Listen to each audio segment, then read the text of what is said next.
بسم اللہ الرحمن الرحیم۔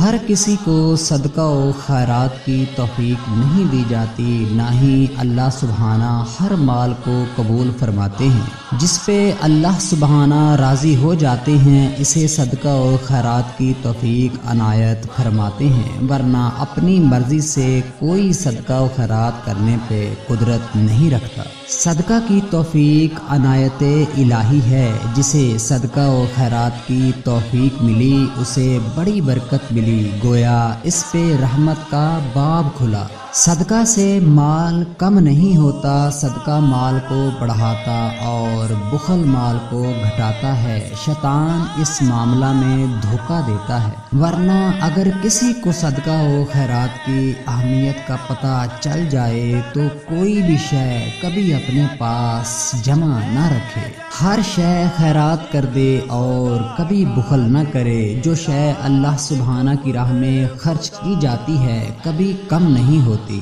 صلی اللہ سیدنا محمد